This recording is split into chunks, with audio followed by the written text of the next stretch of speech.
ताप्ती नदी के तट पर 17 महिलाओं ने श्वेत वस्त्र धारण करके अपने केश त्यागे, और वो भी किसी की मृत्यु पर नहीं बल्कि किसी अच्छे कार्य के लिए। तो पूरा मुल्तई उस कार्यक्रम को, उसकी भव्यता को देखता रह गया कि महिलाएं भी केश त्याग कर उस ज्ञान को प्राप्त करने के लिए गृह त्याग कर सकती हैं। सारी महिलाएं ही मेकअप करना पसंद नहीं करती। कुछ महिलाओं को ये सुंदरता त्याग कर, भौतिक सुंदरता त्याग कर भगवान के धम्म को भी जन जन तक पहुंचाने का कार्य कर सकती हैं। और 2000 सालों बाद पहली बार आधुनिक भारत में यदि कोई भिक्षुणी बनी तो वो नागपुर की 2 महिलाएं विशाखा अय्या जी और शीलाचार अय्या जी। बनारस के ऐसे गांव में जहाँ पर लोगों को अभी ठीक से उठना बैठना खाना भी नहीं आता, ऐसे गांव में जाकर हमने चारिका करके उनके घर से जो भी हमें सूखा मिलता था वो हमने ग्रहण करके वहाँ जाकर हमने भिक्खुनी संघ को प्रदर्शित किया, और भिक्खुनी संघ के माध्यम से हम लोगों ने उन्हें बाबा साहेब के द्वारा दी गई 22 प्रतिज्ञाएं और त्रिशरण पंचशील देकर बौद्ध धर्म में दीक्षित किया। छोटे मोटे जितने भी अकुशल कर्म या पाप हम लोग करते हैं, बुद्ध पूर्णिमा पर जो तरंगे होती हैं धम्म की, वो इतनी प्रबल होती है कि यदि बुद्ध पूर्णिमा पर हम पूरा दिन ध्यान, दान, धम्म श्रवण, संघ के दर्शन, बौद्ध तीर्थ स्थानों के दर्शन, जो करुणा, मैत्री, मुदिता और उपेक्षा, ये 4 गुणों को बताया है, यदि हम उसका पूरा दिन अभ्यास करते हैं तो हमारी बुद्ध पूर्णिमा सफल होती है। और यदि वो आप एक दिन में इकट्ठा कर लेते हैं तो पूरे साल में वो आपको फलित करता है। क्योंकि बुद्ध पूर्णिमा के दिन केवल बुद्ध का नहीं, बुद्ध की जीवन संगिनी माता यशोधरा, राहुल माता यशोधरा, उनका भी जन्म हुआ। जाति जो शब्द है, आज हम जाति लोगों को अलग अलग बांटने के लिए प्रयोग कर रहे शब्द को हम जाति कहते हैं, लेकिन पाली भाषा में जाति का अर्थ होता है जन्म लेना। और मैं आप लोगों से भी कहूँगी कि इस बुद्ध पूर्णिमा पर जब भी आप अपने घरों में या विहारों में पूजा करें, वंदना करें, परित्राण करें, ध्यान करें, दान करें, धम्म श्रवण करें, तो माता यशोधरा को भी जरूर याद करें, माता यशोधरा को भी भगवान के साथ में जरूर रखें। AI के काल में हम लोग क्या कर रहे हैं, बाबा साहेब को बड़ा ही सुंदर दिखाने का प्रयास कर रहे हैं, बड़ा ही सुंदर दिखाने का प्रयास कर रहे हैं। सुंदर कहाँ से? चेहरे से। उनका चेहरा थोड़ा थोड़ा परिवर्तित करके इतना सुंदर बनाया जा रहा है कि लोग धीरे धीरे विचारों की सुंदरता को भूलकर चेहरे की सुंदरता पर अपना आकर्षण बढ़ाते जाएं। और फिर एक समय में क्या होगा, होने भी लगा है, धीरे धीरे लिपस्टिक लगाना शुरू कर दिया है। बाबा साहेब की फ़ोटो को लाल, होठ लाल कर दिए, गाल लाल कर दिए। थोड़े ही दिन में बाबा साहेब की फ़ोटो पर भी मुकुट लगा के, टीका लगा के देवी देवता बना देंगे, उसमें ज़्यादा टाइम नहीं है। वतीने वैशाख पौर्णिमेनिमित्त या ठिकाणी धम्मदेसनाचा कार्यक्रम आयोजित करण्यात आलेला आहे। धम्मदेसना बोधिपक्षिया धम्म फाउंडेशनच्या आदरणीय भिक्खुनी शाक्य धम्मदिना यांच्याद्वारे देण्यात येणार आहे। या धम्मदेसनेच्या कार्यक्रमाला भारतामध्ये ज्या भिक्खुणींची उपसंपदा पहिल्यांदा झाली अशा भारतीय पहिल्या भिक्खुणीचा मान आपल्या नागपूरला मिळाला आणि विशाखा अय्याजी आदरणीय महाथेरी भिक्खुनी विशाखा त्यांना पहिल्या भिक्खुनीचा मान मिळाला। आज त्या आपल्यामध्ये शरीर रूपाने नसल्या तरी विचाराच्या रूपाने, कार्याच्या रूपाने त्या आपल्यामध्ये आहेत। त्याचप्रमाणे भारतामध्ये दुसरी भिक्खुणी ज्यांची उपसंपदा झाली त्याचा मानसुद्धा आपल्या नागनगरी म्हणजे नागपूरलाच मिळालेला आहे। आणि आदरणीय भिक्खुनी शीलाचारा महाथेरी ज्या आज या ठिकाणी उपस्थित आहेत त्यांना या ठिकाणी मी विनंती करते की आपण या ठिकाणी आमच्या ज्या उपासिका आहेत नॉर्थ नागपूर महिला फोरमच्या आणि बोधिपक्षीय संघटनेच्या, यांना विनंती करते की त्यांनी भिक्खुनी शीलाचारा महाथेरी यांना या ठिकाणी या धम्मपीठावर आपण त्यांना घेऊन यावं.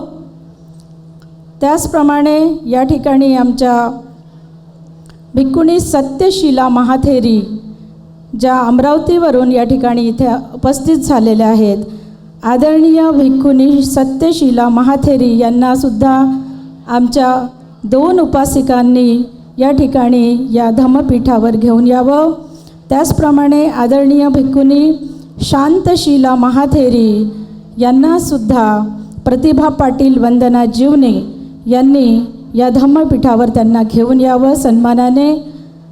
या संपूर्ण कार्यक्रमाच्या अध्यक्षा आणि बोधिपक्षीय धम्म फाउंडेशनच्या फाउंडर आदरणीय भिक्खुनी शाक्य मदीना अय्याजी यांनासुद्धा आमच्या ज्या उपासिका आहेत गौतमी पानतावणे, त्याचप्रमाणे छाया मेश्राम यांनी या धम्मपीठावर त्यांना घेऊन यावं. श्रामणेरी मेत्ता चित्ता अय्याजी, पूर्वाश्रमीच्या मंगलताई डोंगरे ज्या बोधिपक्षीय धम्म फाउंडेशनच्या सन्माननीय अध्यक्ष आहेत, आता मेत्ता चित्ता अय्याजी यांनासुद्धा आमच्या सगळ्या उपासिका यांनी या धम्मपीठावर घेऊन यावं अशी या ठिकाणी विनंती करते. यानंतर मायाताई बोंदाडे, उषाताई वासनिक, कांचन डोंगरे, सुषमा रितेश वाघमारे आणि आस्था दिलीप सांगोळकर यांनी या विचारपीठावर उपस्थित राहावं. एका बाजूला आदरणीय भिक्खुनी संघांना वंदन करते आणि आदरणीय धम्मदीना अय्याजी यांना आपले स्थान ग्रहण करण्यासाठी विनंती करते. आदरणीय भिक्खुनी संघ यांना या ठिकाणी विनंती करते की त्यांनी तथागत गौतम बुद्ध आणि डॉक्टर बाबासाहेब आंबेडकर यांच्या प्रतिमेला दीप प्रज्वलन करून वंदन करावं.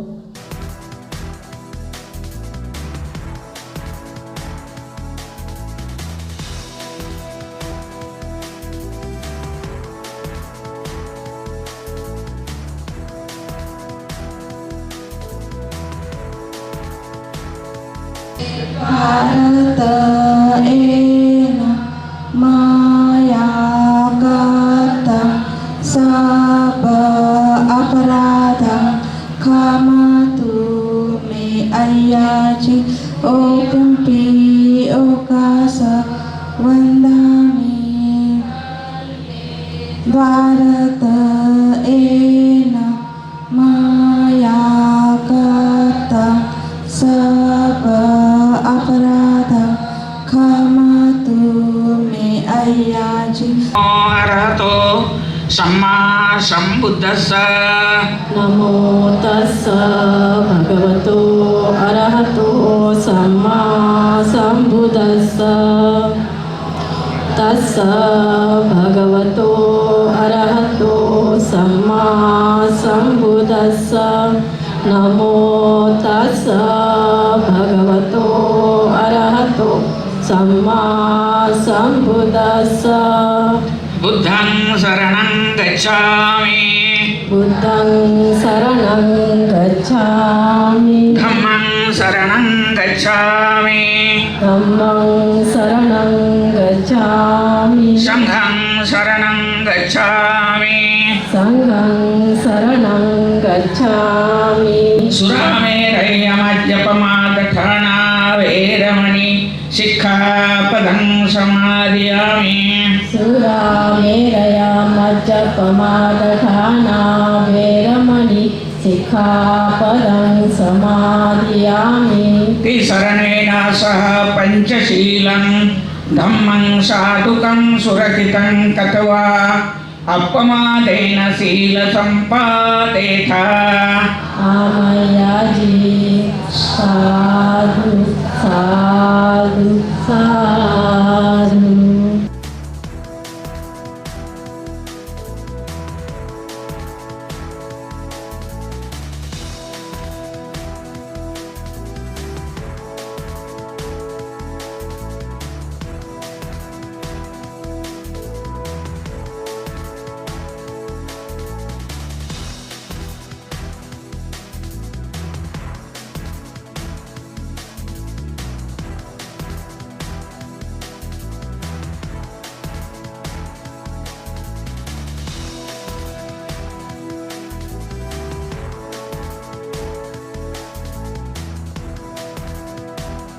आपण वैशाख पौर्णिमेच्या या महापर्वावर हा जो धम्मदेसनेचा कार्यक्रम आयोजित केलेला आहे, त्याला जरी प्रतिकूल परिस्थिती असली तरी धम्ममय अनुकूलता आपण आपल्या समताभावी रूपाने आपण या ठिकाणी निर्माण करावी. कारण वैचारिक प्रबोधन हे देखील आपल्याला तितकंच महत्त्वाचं आहे.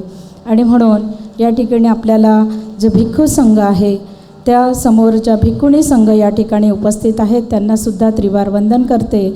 आणि नॉर्थ नागपूर महिला फोरम आणि आमचे बोधिपक्षीय धम्म फाउंडेशन यांच्या कार्यकर्त्यांना विनंती करते की त्यांनी सर्व भिक्खुणी संघाचं पुष्प देऊन या ठिकाणी स्वागत करावं. आणि बोधिपक्षीय धम्म फाउंडेशनच्या सन्माननीय ज्या फाउंडर सचिव आहेत, आदरणीय शाक्य धम्मदीना भिक्खुनी, या आपल्यासमोर या ठिकाणी बोधिपक्षीय धम्म फाउंडेशनची जी वाटचाल आहे, जे कार्य आहे, त्या संदर्भात या ठिकाणी प्रास्ताविक करतील अशी मी त्यांना या ठिकाणी विनंती करते. बोधिपक्षीय धम्म फाउंडेशन ये एक ऐसी फाउंडेशन है जो आज से लगभग 2 से 2.5 साल पहले इसकी शुरुआत हुई. हालांकि बहुत सारे लोग मुझे जानते हैं. नागपुर में लगभग 6 सालों से मैं कार्य कर रही हूँ. लेकिन जब कार्य करते करते मुझे ये महसूस हुआ, हालांकि पहले ऐसी कोई चेतना नहीं थी, लेकिन कार्य करते करते मुझे ये महसूस हुआ कि भारत में भगवान बुद्ध के सधम्म के जो 4 मुख्य स्तंभ होने चाहिए, भिक्खु संघ, भिक्खुनी संघ, उपासक संघ और उपासिका संघ, इन चारों संघ में से भिक्खु संघ पर्याप्त मात्रा में है और अच्छा कार्य भी कर रहा है. उपासक और उपासिका भी, आप जैसे उपासक और उपासिका भी समय समय पर अपनी जिम्मेदारियों को, अपने कर्तव्य को पूरा कर रहे हैं. परंतु चारों स्तंभों में से एक स्तंभ ऐसा है जो बहुत कमज़ोर है और उसे मजबूत करने की ज़रूरत है, क्योंकि यदि वह मजबूत नहीं हुआ तो जिस कार्य को लेकर हम आगे बढ़ रहे हैं, हम उस कार्य में सफल नहीं हो पाएंगे. और वो चौथा स्तंभ था भिक्खुनी संघ का. तो मैंने देखा कि भिक्खुनियों की मात्रा भिक्षुओं की अपेक्षा कम है, और केवल मात्रा ही कम नहीं है, बल्कि यदि देखा जाए तो भिक्खुनियों के शिक्षण प्रशिक्षण से लेकर भिक्खुनियों के आवास की सुविधाएं भी, भिक्खुनियों को उपासक उपासिकाओं से मिलने वाले सहयोग भी भिक्षुओं की अपेक्षा बहुत कम है. और हम जानते हैं कि भारत की आधी आबादी महिलाओं की है, और बाबा साहेब भी स्वयं कहते हैं कि मैं किसी समाज की तरक्की को उस पैमाने पर नापता हूँ जिस समाज में महिलाओं की तरक्की हो. यानी कि महिलाओं की तरक्की के आधार पर ही किसी समाज की तरक्की को पहचाना जा सकता है, मापा जा सकता है. तो ऐसे ही यदि महिलाएं भिक्खुनी संघ जो है वो ना हो या कमज़ोर हो, तो समाज में जो हम धम्म का कार्य कर रहे हैं, या एक हम कहते हैं, बहुत ज़ोर ज़ोर से हम लोग कहते हैं, बाबा साहेब का मिशन अधूरा हम सब मिलकर करेंगे पूरा. कैसे करेंगे पूरा? व्हाट्सएप और फेसबुक पे जय भीम लिखकर करेंगे पूरा. ऐसे बाबा साहेब का मिशन पूरा होने वाला नहीं है. हम जानते हैं कि हमें ज़मीन पर उतरकर कार्य करना होगा, और ज़मीन पर उतरकर उपासक उपासिका जो भी कार्य करते हैं उन्हें सही मार्गदर्शन देने के लिए जितना भिक्खु संघ होना चाहिए उतना ही भिक्खुनी संघ भी होना चाहिए. हमने क्यों मुख्य रूप से इस कार्यक्रम के लिए नॉर्थ नागपुर महिला फोरम को साथ में रखा? क्योंकि जहां बोधिपक्षीय धम्म फाउंडेशन भिक्खुनियों पर ध्यान देता है, भिक्खुनियों के सहयोग के लिए उपासिकाओं का होना ज़रूरी है, इसीलिए महिला फोरम की उपासिकाएं हमें हमारे साथ में आईं और भिक्खुनी संघ को सहयोग करने के लिए उन्होंने हमें आश्वासन दिया.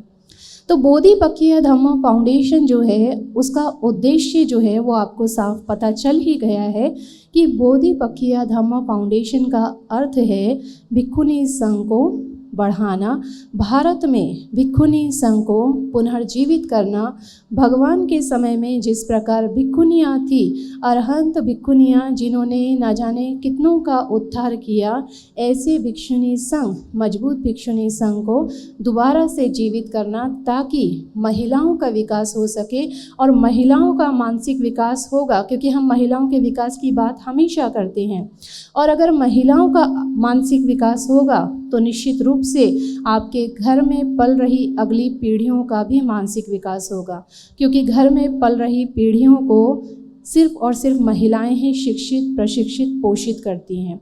तो जैसा कि आप स्क्रीन पर देख रहे हैं कि निरंतर हमारे जो बोधिपखिया धम्मा फाउंडेशन के माध्यम से जितने भी कार्यक्रम आयोजित आज तक किए गए हैं, विशेषकर भिक्षुणी संघ के लिए, वो सारा आपको स्क्रीन पर दिखाई दे रहा है। हम लोग समय समय पर श्रामणेरी प्रशिक्षण शिविर आयोजित करते हैं, जिसमें अभी तक हम लोग 3 शिविर आयोजित कर चुके हैं।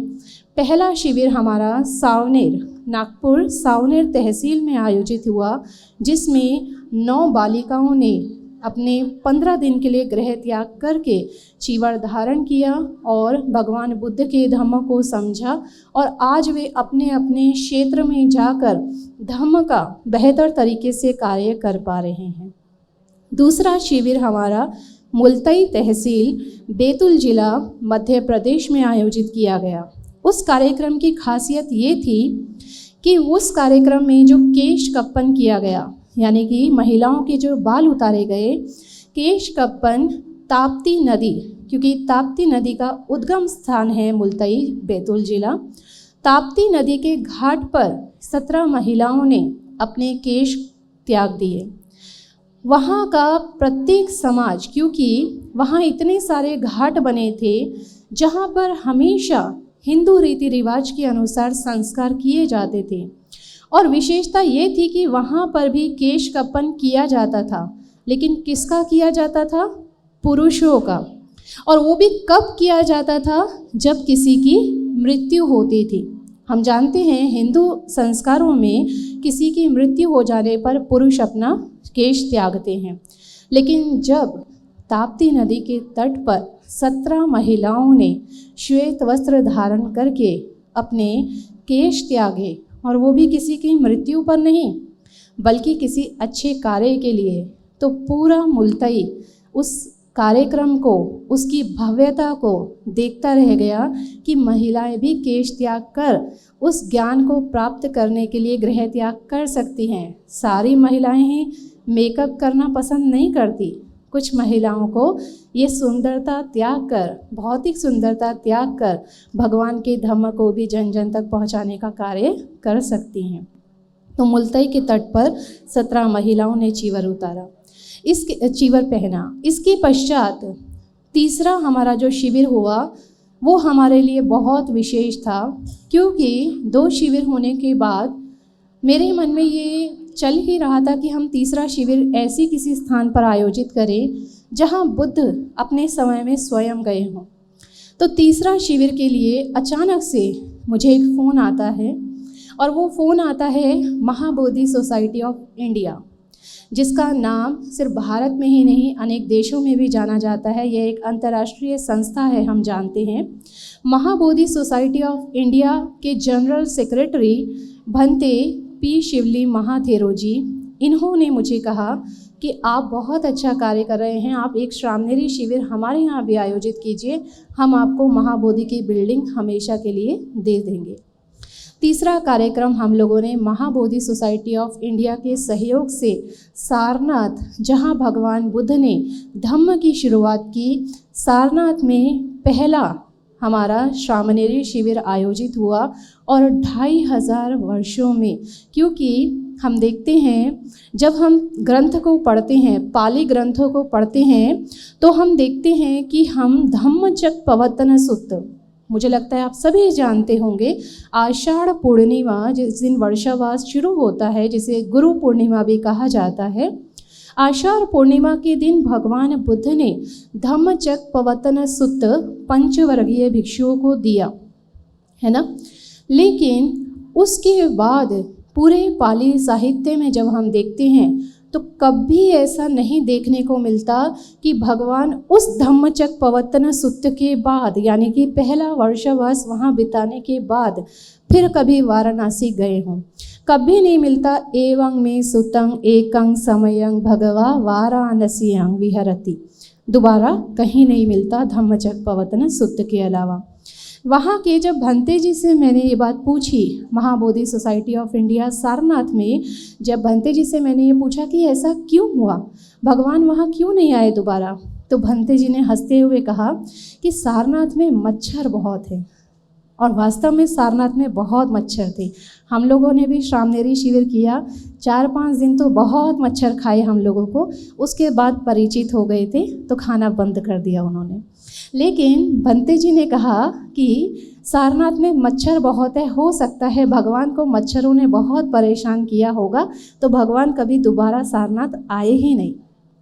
तो लेकिन 2500 वर्षों के बाद, पहला वर्षावास वहाँ समाप्त होने के बाद 2500 वर्षों के बाद एक 1996 में 1996 में पहली भिक्षुनियों की उपसंपदा आधुनिक काल में हुई, जो कि सारनाथ में हुई। उसके पश्चात 1998 में एक भिक्षुनियों की उपसंपदा हुई जिसमें आपके नागपुर का गौरव प्रथम भिक्षुनी आधुनिक युग की विशाखा महाथेरी जी, आइए विशाखा महाथेरी जी, जिन्हें हमें हमारे बीच में से गए हुए 2 साल हो चुके हैं, और दूसरी भिक्षुनी जो आज नागपुर का आपका गौरव, और आप लोगों के लिए ये बहुत सम्माननीय बात कि वो दूसरी भिक्षुनी शीलाचारा महाथेरी जी आपके सामने यहाँ बैठे हैं, जो कि आपके नागपुर के लिए वास्तव में गौरव करने वाली बात है कि 2000 सालों से जब भिक्षुनी संघ पूरा समाप्त हो चुका था, भिक्षुनी संघ दूर दूर तक हमें कहीं दिखता नहीं था,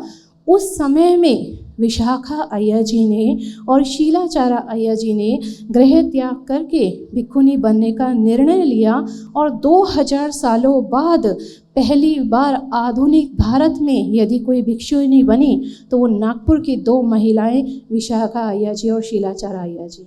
आज विशाखा अय्या जी हमारे बीच में नहीं हैं, लेकिन शीलाचारा अय्या जी आपके सामने उपस्थित है। ये हमारे लिए बड़ा गर्व की बात है, और उन्हीं से मार्गदर्शन पाकर आज हम अनेकों भिक्षुनियाँ यहाँ बैठी हैं और हम आगे कार्य करने के लिए वो हमें प्रेरणा दे रहे हैं। तो उसके बाद में, लेकिन उस समय 1996 में जब वहाँ उपसंपदा हुई सारनाथ में, उस समय चारिका नहीं हुई थी, लेकिन तीसरा जो हमारा शिविर हुआ सारनाथ में, हमने पूरे बनारस में 15 ग्राम सभाओं में जाकर, अभी आप फोटोज़ में भी देख रहे हैं लगातार, सारनाथ का महाबोधि जो मंदिर है वो फोटो में आपको दिखाई दे रहा है। बनारस के ऐसे गांव में जहां पर लोगों को अभी ठीक से उठना बैठना खाना भी नहीं आता, ऐसे गांव में जाकर हमने चारिका करके उनके घर से जो भी हमें सूखा मिलता था वो हमने ग्रहण करके वहाँ जाकर हमने भिक्षुनी संघ को प्रदर्शित किया, और भिक्षुनी संघ के माध्यम से हम लोगों ने उन्हें बाबा साहेब के द्वारा दी गई 22 प्रतिज्ञाएं और त्रिशरण पंचशील देकर बौद्ध धर्म में दीक्षित किया। पूरे के पूरे गांव के गांव वहाँ पर हुआ करते थे। कई लोगों ने अपने अपने घरों से लाकर हिंदू देवी देवताओं के भी फोटो, कैलेंडर आदियों को नष्ट करने का संकल्प भी लिया, क्योंकि वो जान चुके थे कि यही हमारा धर्म है। तो अभी तक बोधिपक्षीय धम्म फाउंडेशन बहुत बड़ा कार्य नहीं कर रहा। मैं एक छोटा सा अंग हूँ बोधिपक्षीय का, मुझे ये मौका दिया गया यहाँ बोलने का, लेकिन मेरे साथ में काम करने वाले बोधिपक्षीय धम्म फाउंडेशन के और भी सदस्य हैं, जिनके सहयोग से हम ये सारे कार्य सफल कर पाते हैं, जिसमें आपके सामने अभी नव प्रवचित श्रामनेरी मेहता चित्ता जो कि स्टेज पर हैं, तक्षशिला वागदारे जी जो यहाँ संचालन कर रहे हैं, पांडुरंग अंबादे जी जिन्हें आप में से बहुत लोग जानते होंगे, अच्छे सामाजिक कार्यकर्ता भी हैं। इसके अलावा श्रद्धावान उपासक उपासिकाओं में हमारे पास समता गणवीर, दिलीप सांगोलकर, रितेश वाघमारे, ये हम सभी मिलकर के बोधिपक्षीय का एक वृक्ष, एक जड़ हैं हम लोग, और ये हम मिलकर के ये कार्यक्रम आयोजित कर पाए, जो कि बहुत छोटे कार्यक्रम हैं। और इस मंच के माध्यम से बोधिपक्षीय की जो प्रस्तावना आप तक पहुंची है, मैं आप लोगों से आशा करती हूं और मुझे पूरा विश्वास भी है कि आप में से सभी लोग भिक्खुनी संघ जो चौथा स्तंभ है उसको मजबूत करने में अपना अपना सहयोग देंगे, क्योंकि भिक्खुनी संघ मजबूत होगा तो उपासिका संघ मजबूत होगा, या हम कहें महिला संघ मजबूत होगा। और जहाँ महिलाएं मजबूत हो जाती हैं वहाँ धर्म भी बढ़ता है, शासन भी बढ़ता है, क्योंकि युद्ध जो होते हैं वो युद्ध कभी महिलाओं की वजह से नहीं होते, लेकिन यशोधरा जैसी महिलाओं के त्याग की वजह से कोई बुद्ध जरूर हो जाता है। बोधिपक्खिया धम्म फाउंडेशन की जो जर्नी है, जो कार्यकाल है, जिसमें आप एक कंस्ट्रक्टिव काम बोधिपक्खिया संगठन के माध्यम से श्रामणेरी शिविर का एक बहुत बड़ा कार्य हाथ में लिया है, आपका बहुत बहुत साधुवाद। और आप हमें इसी तरह धम्म वचनों द्वारा हमेशा मार्गदर्शन करते रहिए। यानंतर आमच्या बोधिपक्खिया धम्म फाउंडेशनच्या सन्माननीय अध्यक्षा पूर्वाश्रमीच्या मंगलाताई डोंगरे आणि आता श्रामणेरी ज्या झालेल्या, ज्यांनी चीवर घेतलेलं आहे, अशा सन्माननीय मेत्ता चित्ता या ठिकाणी आपल्याला भूमिका आजच्या कार्यक्रमाच्या संदर्भात सांगणार आहेत। त्यांच्याबद्दल सांगायचं म्हटलं तर मंगलाताई भिक्खुनी आमच्या श्रामणेरी मेत्ता चित्ताजी या बुद्धिस्ट स्टडीजमध्ये MA आहेत, बोधिपक्खिया धम्म फाउंडेशनच्या त्या अध्यक्ष आहेत आणि थायलंडमध्ये 1 महिन्यामध्ये धम्म प्रशिक्षण घेतल्यानंतर त्या श्रामणेरी आणि म्हणून त्यांचं नवीन नाव जे आहे ते मेत्ता चित्ता आहेत आणि त्यांचा हा परिचय असून त्या धम्माचा प्रचार प्रसार करीत आहेत। त्यांना या ठिकाणी मी आमंत्रित करते। आज का यह कार्यक्रम भी बोधिपक्खिया धम्म फाउंडेशन एवं नॉर्थ नागपुर महिला फोरम द्वारा आयोजित किया गया है, जिसमें इस कार्यक्रम को भव्य स्वरूप देने में युवा graduate forum, senior citizen forum ने भी महत्वपूर्ण भूमिका निभाई है। मैं इस मंच के माध्यम से इन दोनों फोरम के द्वारा किए गए सहयोग का खूब खूब अभिनंदन व्यक्त करती हूँ। आज का यह कार्यक्रम रखने के 3 महत्वपूर्ण कारण हैं और ये तीनों ही कारण बहुत ही चिंतनीय है, जिस पर बोधिपक्खिया परिवार के सभी सदस्यों ने चर्चा की और इस कार्यक्रम को यह स्वरूप दिया। ये 3 विषय ऐसे हैं जिस पर बहुत कम चिंतन किया जाता है, और यदि चिंतन भी किया जाता होगा तो केवल चर्चा का विषय बनकर रह जाता है, उसका कोई समाधान नहीं निकल पाता। लेकिन आज मुझे पूर्ण विश्वास है कि आज का यह कार्यक्रम इन तीनों विषयों पर गहन चर्चा और उसका समाधान निकालने में सफल साबित होगा, जिससे धम्म कार्यों में गति मिलेगी। इस कार्यक्रम को आयोजित करने के लक्षित 3 विषय आपके सामने रखना चाहती हूँ। पहला विषय है, क्या हम बुद्ध पूर्णिमा को सही ढंग से मनाते हैं, जो कि भारत की पहचान बुद्ध से ही है। दूसरा विषय है, बुद्ध शासन का चौथा स्तंभ भिक्खुनी संघ भी उतना ही मजबूत है जितना अन्य तीनों स्तंभ भिक्खु, उपासक और उपासिका है। तीसरा विषय है, सामाजिक एवं राजनीतिक गतिविधियों के साथ साथ आध्यात्मिक कार्यों पर भी बल देना चाहिए, जिससे सामाजिक राजनीतिक कार्यों में कुशलतापूर्वक किया जा सके। इन तीनों विषयों पर आदरणीय पूजनीय धम्मदीना अय्या जी हमें धम्म देशना द्वारा लाभान्वित करेगी। अब मैं ज़्यादा समय न लेते हुए अपने शब्दों को यही विराम देती हूँ और आप सभी से आशा करती हूँ कि इस कार्यक्रम को सफल बनाने में इस कार्य के उद्देश्य को पूरा करने में आप सभी सहयोग देंगे। धन्यवाद। यानंतर नॉर्थ नागपूर महिला फोरमच्या सन्मान्य नंदिनीताई गौतम यांचं स्वागत कविताताई पाटील करतील आणि त्यांना या ठिकाणी नॉर्थ नागपूर महिलाच्या संदर्भामध्ये थोडक्यात आपली भूमिका विशद करावी आणि या धम्मदेसनेच्या संदर्भात सुद्धा आपण बोलावं असं या ठिकाणी विनंती करते. भगवान बुद्धांनी म्हटले आहे, सभ्य दानम धम्मदानम जिनाती. धम्माचे दान इतर सर्व दानापेक्षा श्रेष्ठ असते. हीच बाब लक्षात घेऊन बोधिपक्कीय धम्म फाउंडेशन आणि नॉर्थ नागपूर महिला फोरमच्या संयुक्त विद्यमाने वैशाख पौर्णिमेनिमित्त धम्मदेसनेचा कार्यक्रम आयोजित केला आहे. असे कार्यक्रम होणे ही काळाची गरज आहे. बुद्धाचा धम्म हा अप्रतिम आहे. चित्ताची शुद्धता, अकुशलाचा त्याग, प्रज्ञा, मैत्री, करुणा ही बुद्धाची शिकवण.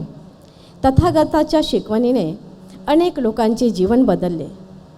बुद्धाने जुन्या समाज व्यवस्थेवर घाव घातले, नवीन व्यवस्थेचा पाया घातला, विषम समाज व्यवस्थेला नाकारले आणि लोकतांत्रिक गणराज्य व्यवस्थेचा पुरस्कार केला.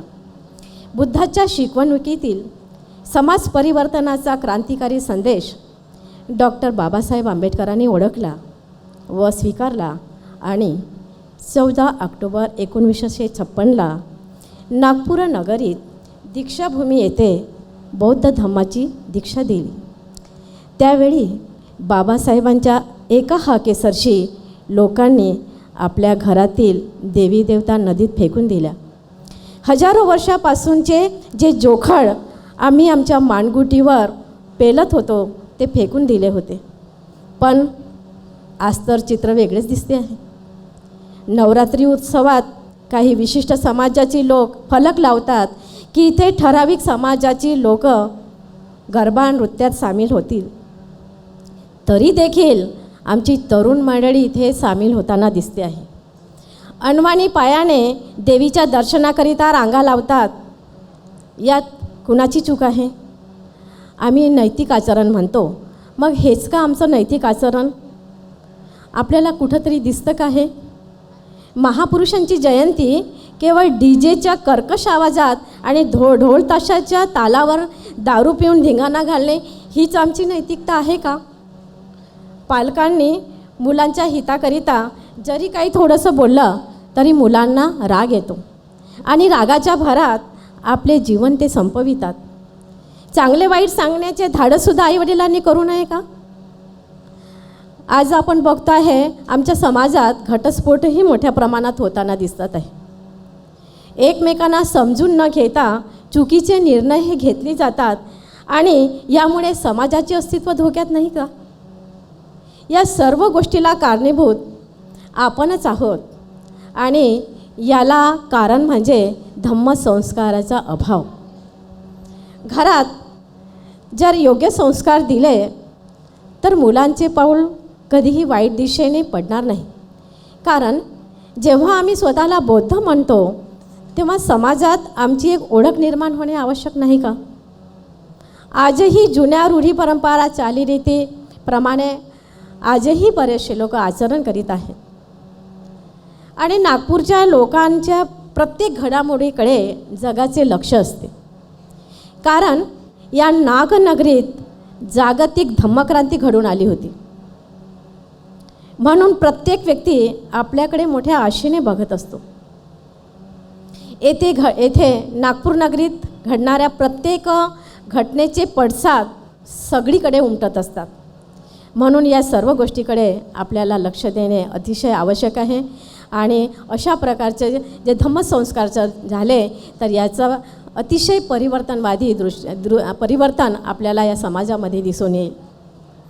बुद्धाचा धम्म हा मानवतावादी असून त्याचा केंद्रबिंदू मानवाचा सामाजिक विकास आहे.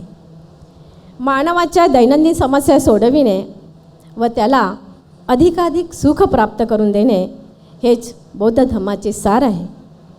बुद्धाच्या बहुजन हिताय बहुजन सुखाय या संकल्पनेला सर्वतोपरी मानून नॉर्थ नागपूर सिनियर सिटीजन फोरमने सामाजिक विकासाची कामे प्रशासनाच्या माध्यमातून सोडविण्याचे कार्य मागील 2 वर्षापासून हाती घेतले आहे.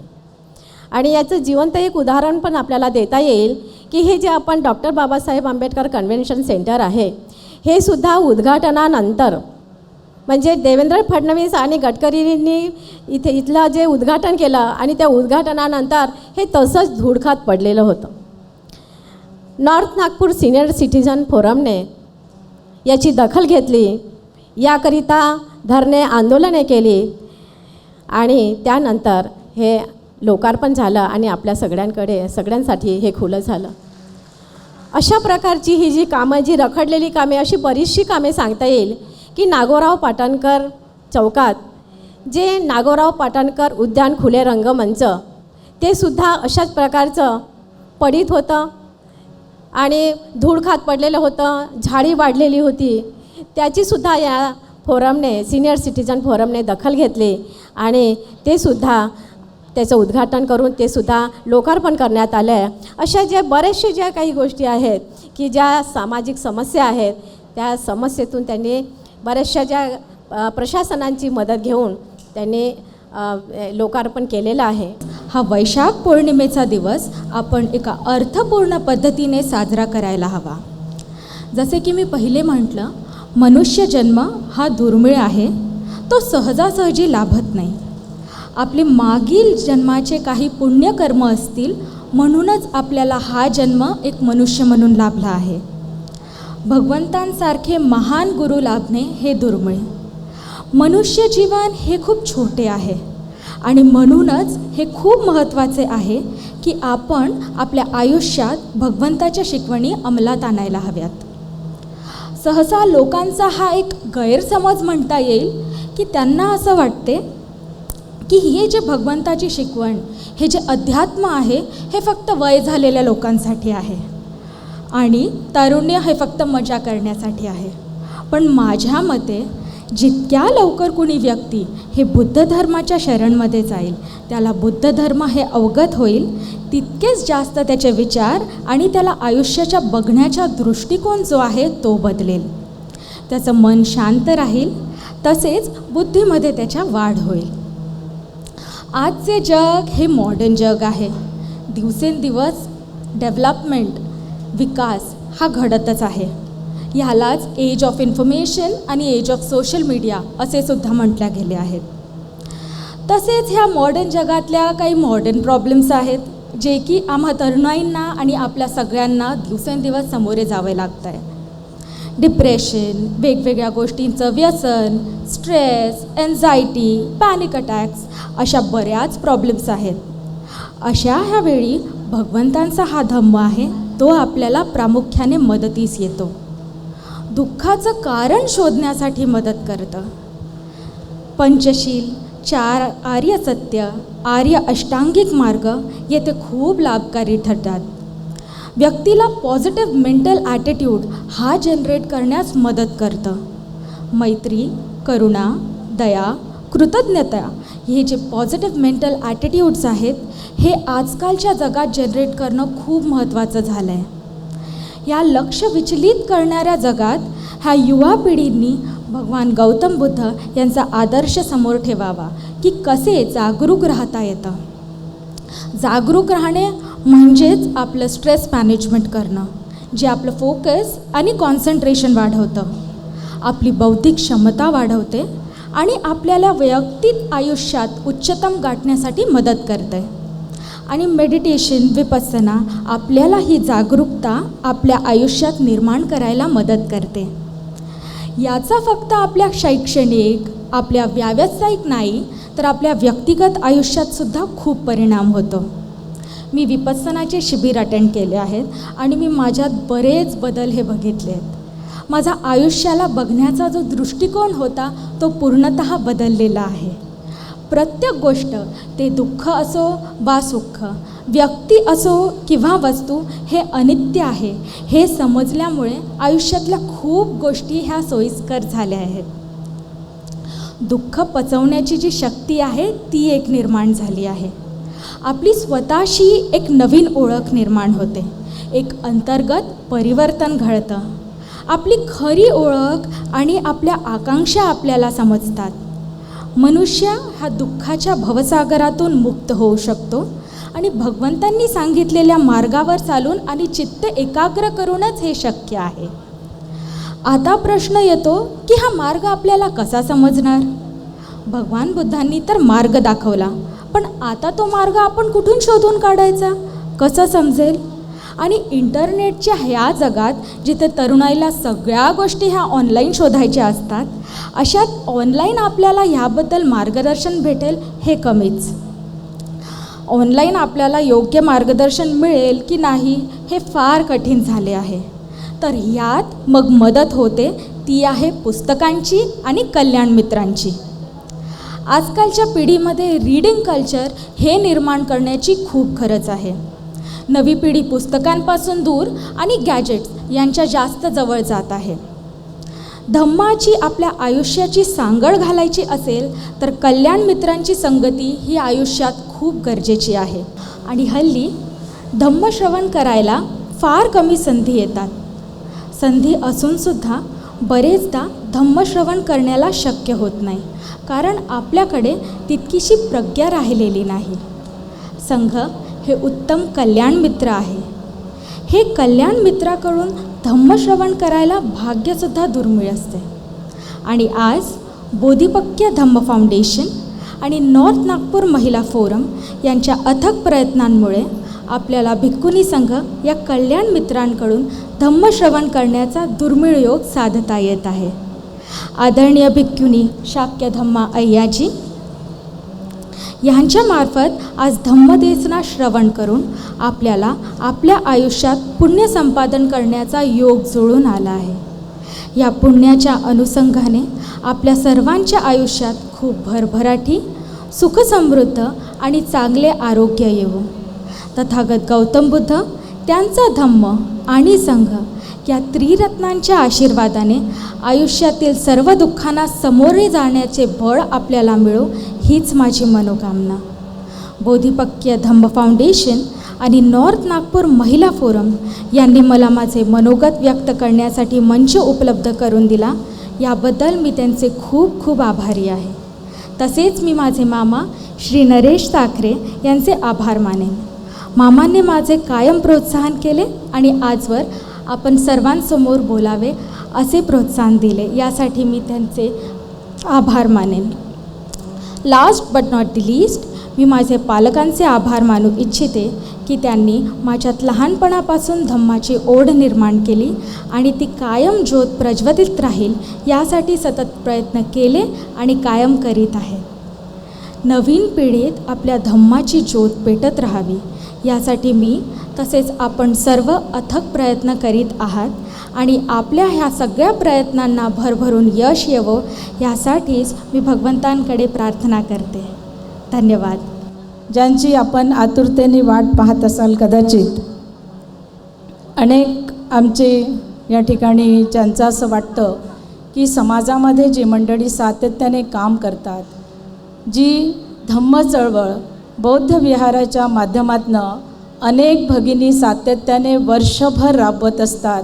पौर्णिमा असो, अमावस्या असो, 2 अष्टमी असोत, वर्षावासचा पूर्ण 3 महिन्याचा कार्यकाळ असो, या संपूर्ण कार्यकाळामध्ये सातत्याने त्या ठिकाणी धम्म प्रबोधनाची मोठी चळवळ या ठिकाणी विहाराच्या माध्यमातून गतिमान होताना दिसते.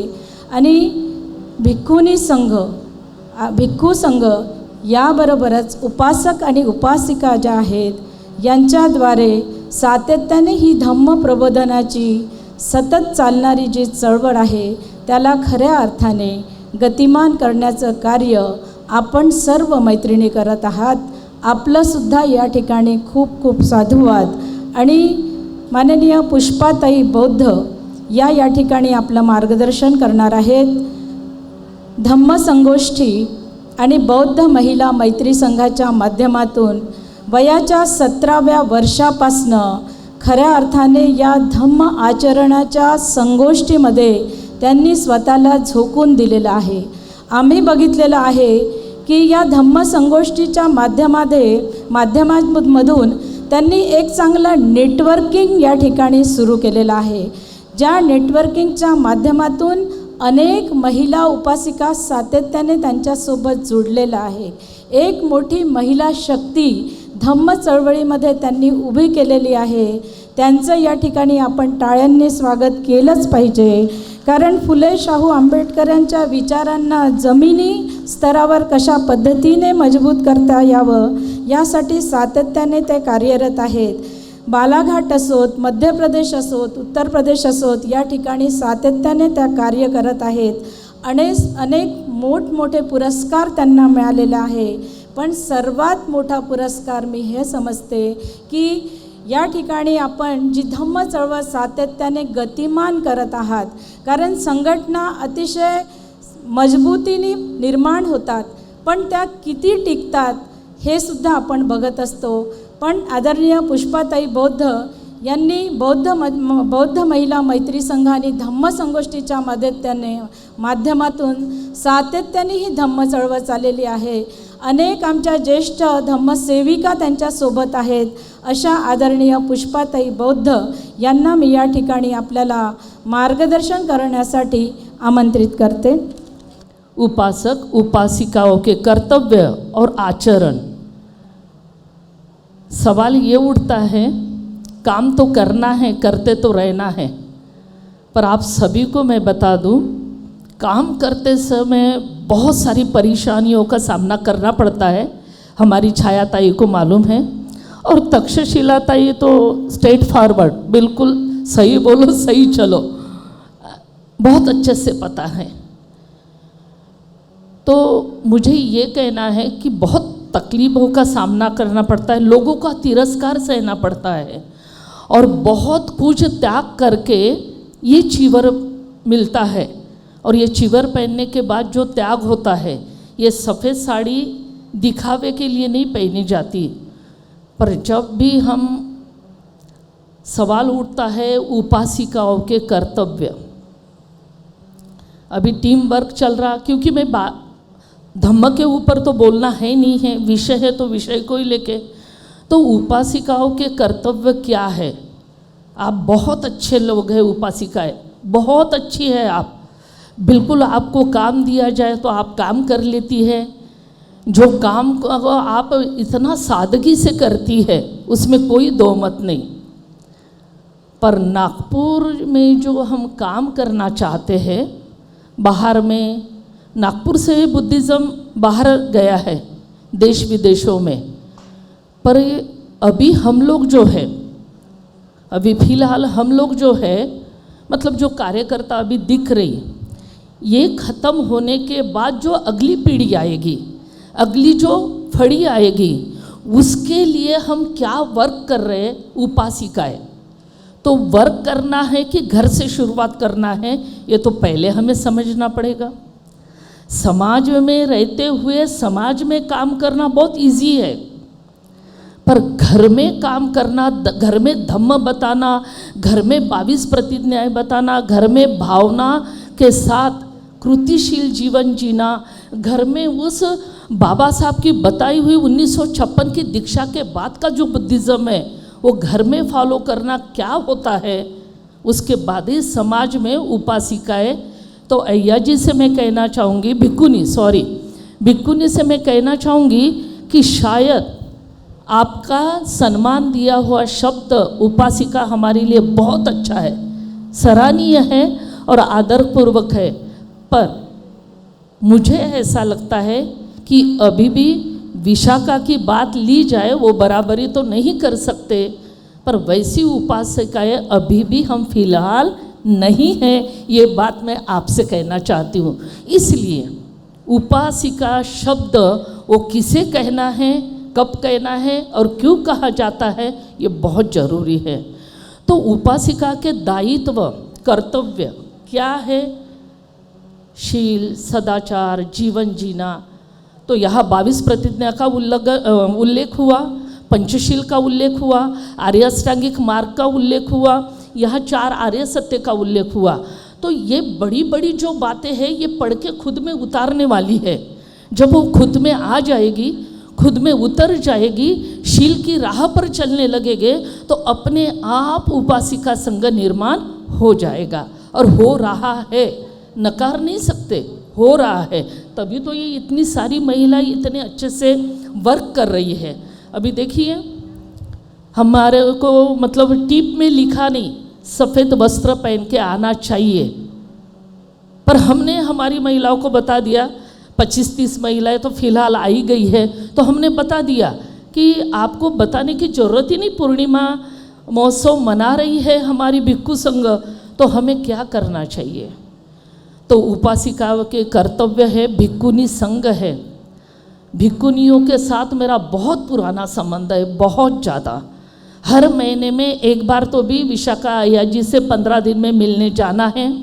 शिलाचारा अय्या जी, जब भी फ़ोन करो और उनके चेहरे पे स्माइल दिखती है, जब भी मेरे को उन्होंने देखा तो पूरा आशीर्वाद जो भी मिलना है मिल जाता है।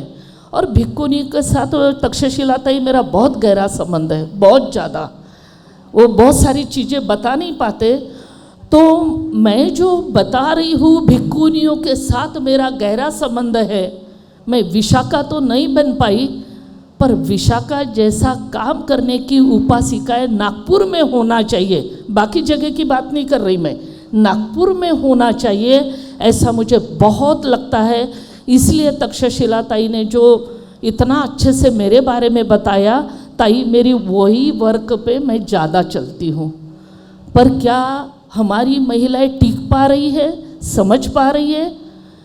अगर भिक्खुनी संघ इतना अच्छा है, बुद्ध ने क्या कहा, महाप्रजापति ने भिक्खुनी संघ के लिए क्या कहा, सब भिक्खुनियाँ हमको बताएंगी। पर क्या एक महिलाओं को वो दर्जा मिला, 7वां रत्न कहा गया, वो महिला 7वां रत्न कहा गया, और उसके गर्भ में पुरुष और स्त्री दोनों जन्म लेते हैं। सेम उनको 9 महीने रखा जाता है, दूध पिलाया जाता है। तो क्या एक महिला दूसरे महिला का उतना रिस्पेक्ट करती है? क्या उसको उतना समझती है? क्या उसके बारे में उतना उसका वर्चस्व चढ़ाती है? और रही बात नहीं तो भिक्खुनियों संघ, अभी मैंने मतलब पूर्व जन्म में उनका नाम मंगला था, मतलब बहुत हमारे साथ बैठना उठना। अभी बोधिपया की वो मतलब अध्यक्ष है, तो बहुत अच्छा लगा उनको देखते हुए कि चीवर लिया है। तो मैं ये कहना चाहूँगी, अय्या जी, शाक्य धम्मदिना अय्या जी, मैं ये कहना चाहूँगी, अगर शायद इतने बड़े भिक्खुनी संघ को हम अगर आपके धम्म प्रसार के लिए सेवा कर पाए तो सही उपासिकाएं हम तभी बन पाएंगे। अन्यथा उपासिका शब्द मुझे लगता है वो सही मायने में अभी फ़िलहाल हमारे लिए फिट नहीं बैठता, ऐसा मुझे कहना है। रही बात उपासकों की, मेरा विषय भी ऐसा है, बोलने के लिए मुझे टाइम बहुत लगता है, पर 15 मिनट टाइम है, उसका ध्यान रखूंगी मैं। उपासक सफ़ेद कपड़े पहनते हैं, ये आपकी बुराई नहीं, पुरुष वर्ग काम करता और हमको छूट दिए हैं, तभी हम आप तक पहुँचे हैं, तभी हम काम कर रहे हैं। पुरुष शक नहीं लगाते, पुरुष डाउट नहीं करते, पुरुष को पता है वो घर के, मेरी महिला घर संभालना, पूरी दुनियादारी, पूरा बच्चों का टिफ़िन से लेकर बच्चों का बैग तैयार करना, बच्चों का जो भी है स्कूल का कॉलेज का सब करके, अब उसका मिस्टर सहचर जो होते हैं वो बोलते हैं ओके, और वो खुलेआम हमको पूरा दिन देते। मैं तो 30 दिन काम करती हूँ, 30 दिन सुबह मुझे चाय नाश्ता फ्री मिलता है, फ्री मतलब मेरी तैयारी होते तक के।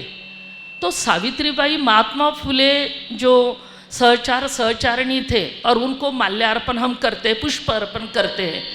मैं मेरे मिस्टर को बोलती हूँ की काय तुम्ही महात्मा फुले तर बनू शकत नहीं आणि मी सावित्री तो अजिबात नहीं, तो फिर क्या आप घर में वो दर्जा मुझे दे सकते हैं कि मैं बाहर जाके काम कर सकूं, और मेरी कोई भिक्खुनी मुझे आवाज लगाए की बाई मी परेशान आहे लवकर ये, तर काय तेवढ्या रात्री मी जाऊ शकेल, तेवढी मुभा मला मिळेल का?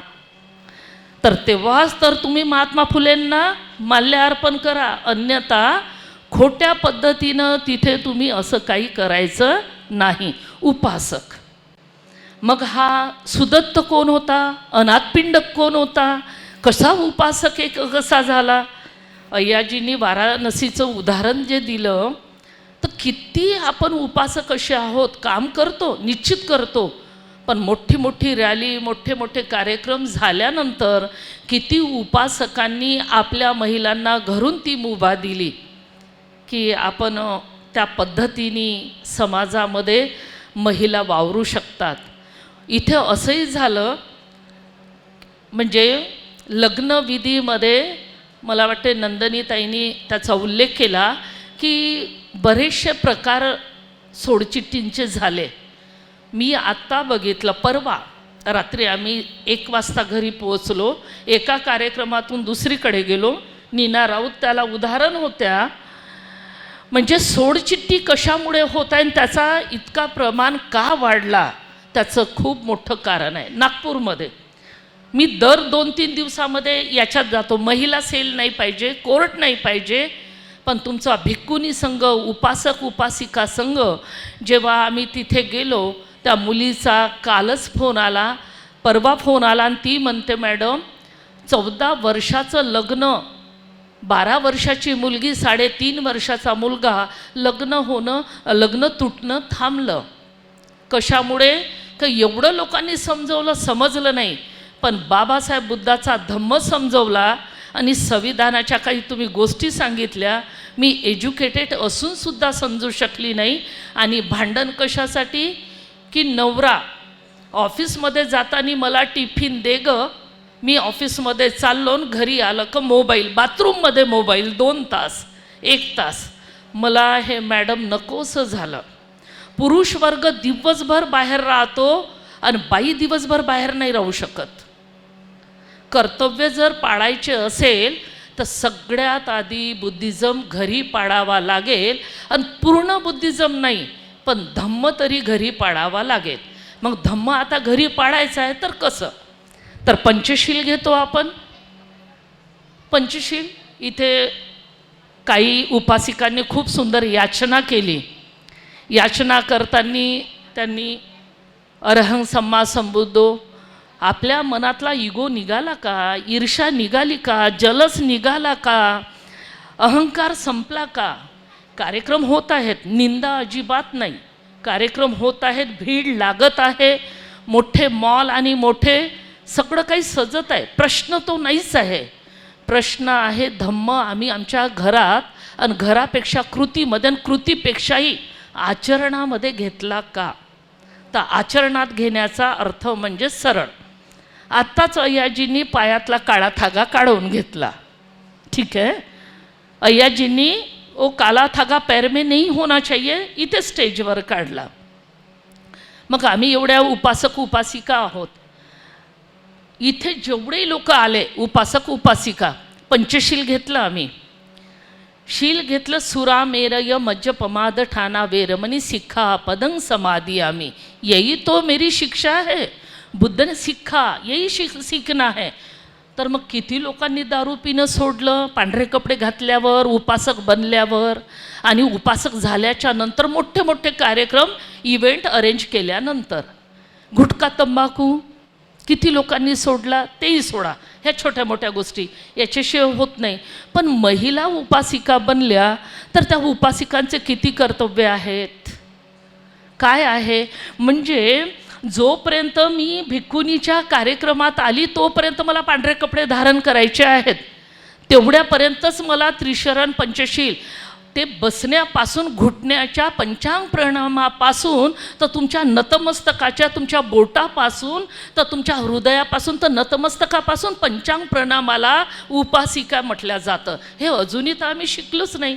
मग कार्यक्रम किती होत आहेत, प्रत्येक रोज कार्यक्रम होत आहे, पण शिस्त नाही आली बुद्धिझमाची. आपण सगळ्यांना माझी विनंती आहे, धम्माकडे वळा. ही वेळ आलेली आहे, वैऱ्याची वेळ आहे. आणि म्हणून बाबासाहेब म्हणतात, गुलामाला गुलामाची जाणीव करून देणं हे काळाची वेळेची गरज आहे, त्यासाठी फार आवश्यक आहे.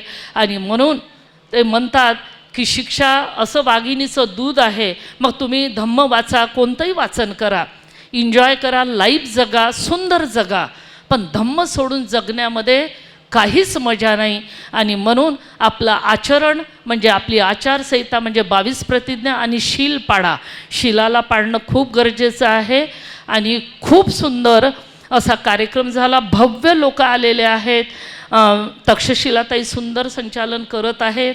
अय्याजी मला आपण बोलावलं आणि इथे बोलावून मला सगळ्यात जास्त साधुवाद धन्यवाद यासाठी करायचं आहे की भिक्खुनी संघासोबत मला बसायला मिळालं. माझ्यासाठी हे खूप, कारण की माझं जीवनच भिक्खुनी संघामध्ये सातत्याने 32 वर्षापासून चाललेलं आहे. खूप काही, पण त्याची चर्चा मी कुठे करत नाही. पण भिक्खुनी संघासमोर बोलायचा विषय आला. तरुण मुलं खूप शिक्षण घेत आहेत. तरुण मुलांची फळी निर्माण होत आहे आणि खूप सुंदर. आणि आपण आशावादी असलं पाहिजे, निराशावादी नाही. मला पूर्ण विश्वास आहे की नागपुरामध्ये मी उपासिका महिला घडवेल, जेवढ्या घडतील तेवढ्या. आणि हा माझा संकल्प आहे. म्हणून मला असं म्हणायचं आहे की आपलं नागपूर खूप सुंदर आहे, खूप सुरेख आहे. आणि नागपूर ही बाबासाहेबांची क्रांतिभूमी, कर्मभूमी आहे. आणि नागपुरामध्ये महिला रत्नांनी जन्माला आलेल्या आहेत आणि पुरुष वर्ग फार गांभीर्याने जन्माला आलेला आहे. तुमचा साथ, उपासक उपासिकाचा साथ, बाबासाहेबाची ही आम्हाला अशी लहर आणायची आणि ती येत आहे. आपण मला संधी दिली, निश्चितपणे आपण इथे मला 2 शब्द बोलायचा मौका दिला. मी आपले सगळ्या म्हणजे बोधी पक्षीय आणि नॉर्थ फोरम महिलांचं आणि आपलं सगळ्यांचं मी अभिनंदन करते, कौतुक करते आणि सर्वांना साधुवादासोबत मैत्रीपूर्ण जय भीम घेते. आज आप देख रहे होंगे कि बोधि पकीय धम्म फाउंडेशन और नॉर्थ नागपुर महिला फोरम, साथ ही साथ सहयोगी संस्थाएं युवा ग्रेजुएट फोरम और north Nagpur senior citizen forum, इन संस्थाओं ने जो ये कार्यक्रम आयोजित किया है, आपने एक चीज़ अगर नोटिस की या नहीं मैं नहीं जानती, लेकिन मैं आप सबका ध्यान उस तरफ आकर्षित कराना चाहती हूँ कि पूरा मंच केवल और केवल महिलाओं ने संभाला हुआ था.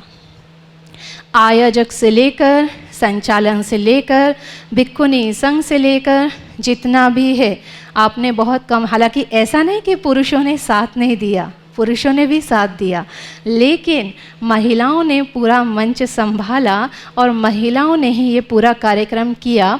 उसका कारण क्या है? उसका कारण है कि हम लोग आज यहाँ बुद्ध जयंती, जिसे हम लोग वैशाख पूर्णिमा भी कहते हैं, वो मनाने के लिए हम लोग यहाँ एकत्रित हुए हैं. हालांकि जैसे कि उपासिका पुष्पा बौद्ध जी ने मेंशन भी किया कि हम लोग जो जयंती मनाते हैं, साथ ही साथ डॉक्टर ऐश्वर्या नितनौरे जी ने भी मेंशन किया कि हम लोग जो जयंती मनाते हैं, हालांकि कुछ मराठी में बोला गया तो मुझे बहुत कुछ नहीं समझ में आया, पर जितना समझ में आया मैं उससे जो निष्कर्ष निकाल पाई वो ये था कि चाहे बाबा साहेब की जयंती हो या बुद्ध जयंती हो, हम जिस तरीके से जयंती उत्सव मना रहे हैं वो सही तरीका नहीं है. और हमारी श्रावणी मेहता चित्ता ने भी वर्णन किया कि आज का कार्यक्रम, इसमें आपको ये भी पता चलेगा कि बुद्ध जयंती वास्तव में कैसे मनानी चाहिए. बाबा साहेब की जयंती बीत चुकी है. मैं आशा करती हूँ कि आप लोगों ने बहुत सारे कार्यक्रम अटेंड किए होंगे और जयंती को सही स्वरूप में कैसे मनाना चाहिए ये भी आप लोगों ने जाना होगा. लेकिन नागपुर में मैं देखती हूँ कि बाबा साहेब की जयंती पर बहुत चंदा इकट्ठा किया जाता है. मराठी में उसे वर्गनी बोलते हैं. वर्गनी इकट्ठी की जाती है और वर्गनी करने के बाद बाबा साहेब की जयंती पर बड़े बड़े डीजे लगा करके नीले गुलाल से होली खेल करके जयंती मनाई जाती है. हालांकि वो सही तरीका नहीं है, फिर भी उसके बाद उस वर्गनी में से जो बचा खुचा पैसा होता है, 2-4 हज़ार रुपये जो बच जाते हैं, वो सुरक्षित रख लिए जाते हैं कि अगले महीने बुद्ध पूर्णिमा आने वाली है और बुद्ध पूर्णिमा पर अपने को ये पैसा खर्च करना है. कैसे करना है?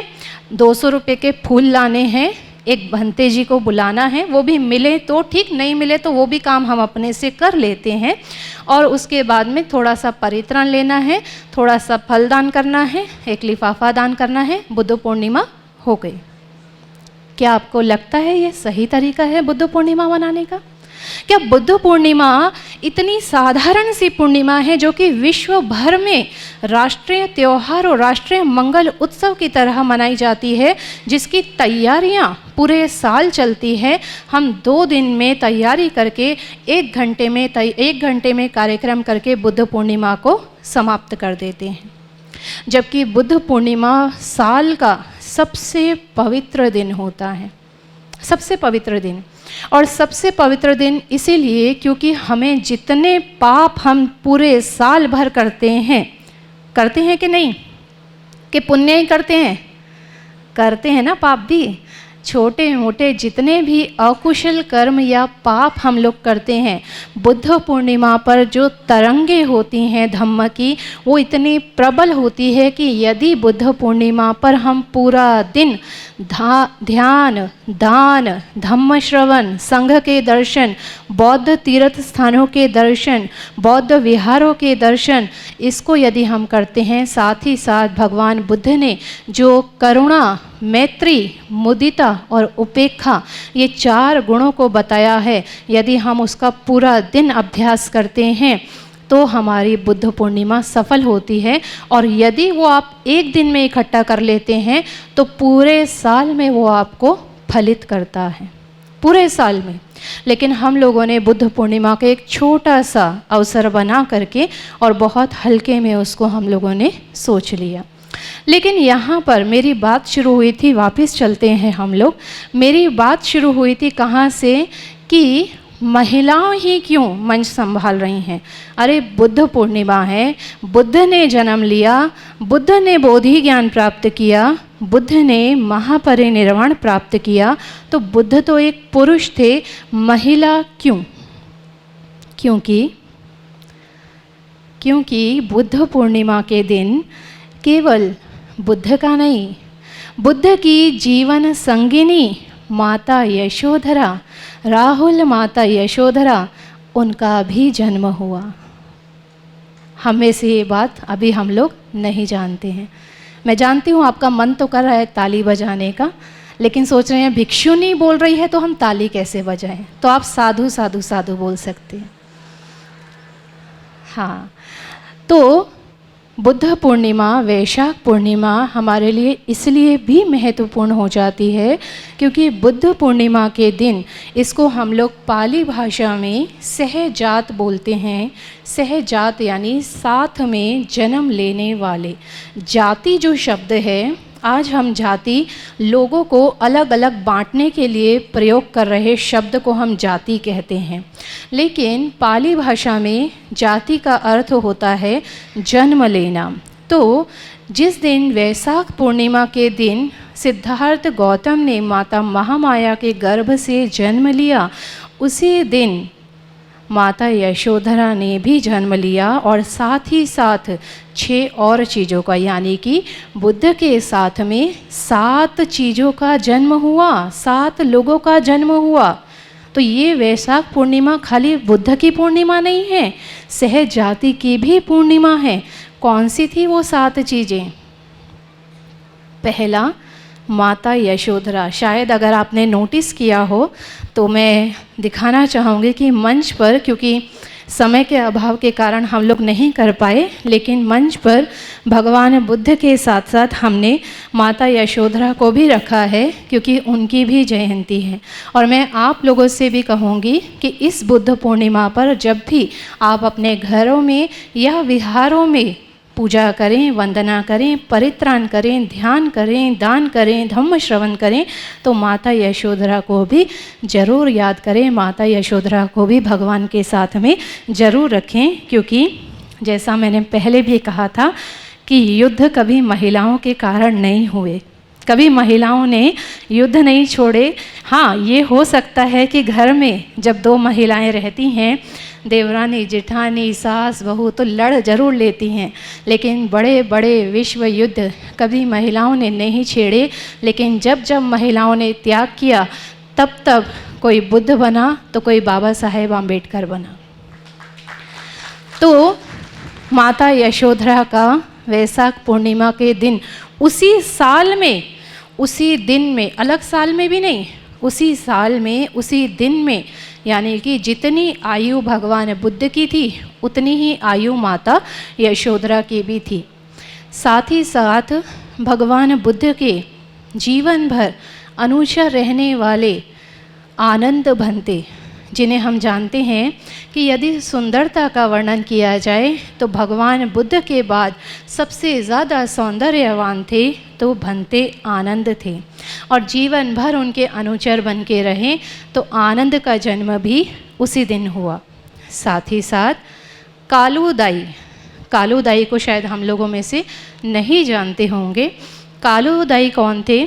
जैसा कि हम जानते हैं कि भगवान ने जब गृह त्याग किया तो राजा शुद्धोधन खुश नहीं थे, और राजा शुद्धोधन ने बहुत सारे दासियों को भेजा कि जाओ और बुद्ध को आमंत्रित करके लाओ कपिलवस्तु में। लेकिन बुद्ध की महिमा, बुद्ध की अनुकंपा कि जितने भी दासी वहाँ गए वो सारे के सारे वहीं भिक्षु बनकर रह गए, वापस लौट कर ही नहीं आए। अंत में कालूदाई, जिसका जन्म भगवान बुद्ध के साथ ही हुआ, उसने बचपन से भगवान बुद्ध के साथ उसी महल में खेला, पले बड़े, सब एक साथ हुआ। अंत में जब राजा शुद्धोधन ने कालूदाई को कहा तो कालूदाई ने कहा कि मैं जाऊंगा, लेकिन एक शर्त पर कि मैं जाऊंगा, बुद्ध को बुलाकर भी लाऊंगा, लेकिन आने के बाद मैं भिक्षु बनूंगा। तो राजा शुद्धोधन ने उनकी ये याचना स्वीकार की और कालूदाई जाते हैं और बुद्ध को कपिलवस्तु आमंत्रित करके लाते हैं, और वहाँ आने के बाद कालूदाई भिक्षु बन जाते हैं, जो बाद में अरहंत भी होते हैं। तो माता यशोधरा का, आनंद का, कालूदाई का, इसके अलावा छन्ना और कंथक घोड़ा, इनको हम जानते हैं, जिस पर बैठकर भगवान ने महाअभिनिष्क्रमण किया, गृह त्याग किया, कंथक घोड़ा। और साथ ही कंथक घोड़े के साथ भगवान बुद्ध को छोड़ने के लिए कपिलवस्तु की सीमा पर आए छन्नक सारथी, इन दोनों ने भी उसी दिन, उसी साल में वैशाख पूर्णिमा के दिन जन्म लिया। कितने हो गए? कितने हो गए? 5। नींद तो नहीं आ रही? ठीक है, तो ये हो गए 5। उसके बाद 2 सहजाति और। पहला बोध गया में आज भी ना जाने कितनों के विकारों को मुक्त करने वाला महाबोधि वृक्ष, महाबोधि वृक्ष का जन्म भी, महाबोधि वृक्ष का पहली शाखा भी उसी दिन उत्पन्न हुई, उसी वर्ष में उत्पन्न हुई जिस वर्ष में भगवान बुद्ध ने वैशाख पूर्णिमा के दिन जन्म लिया था। तो बोधि वृक्ष का जन्म भी तभी हुआ था। हालांकि बाद में उसे 4 बार बोधगया में नष्ट किया गया, लेकिन नष्ट होने से पहले ही, पहली बार जब वो नष्ट हुआ तो उससे पहले ही उसे श्रीलंका ले जाया गया। और श्रीलंका ले जाने वाली कौन थी? एक भिक्षुणी। कौन थी? एक भिक्षुणी। ये भी हमारे लिए बड़ी गर्व की बात है कि भारत के इतिहास में रिकॉर्डेड अगर कोई महिला विदेश यात्रा की है, पहली कोई महिला जिसने विदेश यात्रा की है, तो वो एक महिला थी। दूसरा, वो एक भिक्षुणी थी।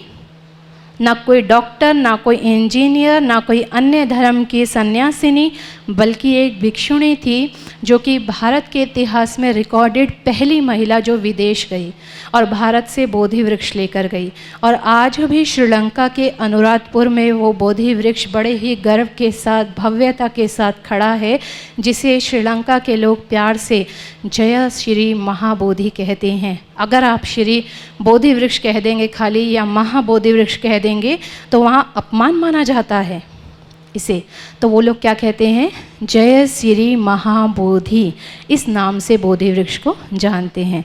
तो भारत में जो बोध गया में स्थित बोधि वृक्ष है, उसका जन्म भी उसी दिन हुआ। साथ ही साथ जिस दिन सिद्धार्थ गौतम का जन्म हुआ, उसी दिन चारों दिशाओं में, उस समय कपिलवस्तु के चारों दिशाओं में, उत्तर, दक्षिण, पूर्व, पश्चिम, चारों दिशाओं में खजानों से भरे हुए कुंभ मिले, मटके मिले, खजानों से भरे हुए। तो ये इसको सहजाति कहा जाता है कि बुद्ध के साथ साथ 7 चीज़ों का जन्म हुआ। माता यशोधरा, राहुल माता यशोधरा का जन्म हुआ, साथ ही साथ कालोदाई, आनंद, छन्ना, कंथक घोड़ा, बोधि वृक्ष और निधि कुंभ, इनका उसी दिन जन्म हुआ। तो वैशाख पूर्णिमा अपने आप में कितनी भव्य हो जाती है। बौद्धों के लिए सबसे बड़ा त्यौहार कोई लेकर आता है तो 14 अप्रैल हम लोग बोलते हैं। 14 अप्रैल के साथ साथ बुद्ध पूर्णिमा अपने आप में एक विशेष महत्व रखती है। इसीलिए आज हमने इसी थीम को लेते हुए मंच पर केवल महिलाओं को स्थान दिया कि महिलाएं आयोजक हो सकती हैं, महिलाएं प्रवक्ता हो सकती हैं, महिलाएं धम्मदेशना भी दे सकती हैं, महिलाएं सारा मैनेज कर सकती हैं, पुरुषों भी थोड़ा सा सहयोग कर सकते हैं। पुरुष के सहयोग से ही संभव भी हो पाया है, क्योंकि हम ये नहीं कहते कि केवल महिलाएं कर सकती हैं, दोनों का सहयोग होना ज़रूरी होता है। इसके बाद में माता यशोधरा के साथ साथ में मैं ये भी बता दूं कि जिस प्रकार वैशाख पूर्णिमा को हम हाईलाइट करते हैं कि भगवान बुद्ध का जन्म हुआ, भगवान बुद्ध ने बोधि ज्ञान प्राप्त किया और भगवान बुद्ध का महापरिनिर्वाण हुआ, लेकिन माता यशोधरा को एक किनारे कर दिया गया और उनका कहीं वर्णन हमको नहीं मिलता। तो ये आज हमारे लिए बहुत अच्छा अवसर है कि हम उन्हें भी याद करें, लेकिन हमें ये भी समझना होगा कि बौद्ध इतिहास में से हमेशा से महिलाओं को और भिक्षुणियों को, उपासिकाओं को और भिक्षुणियों को हमेशा से एक साइड किया गया, उन्हें उतना महत्व नहीं दिया गया। मैं आप लोगों से पूछती हूँ कि सारनाथ की अभी मैंने बात कही थी, सारनाथ में भगवान ने धम्मचक्कपवत्तन सुत्त दिया।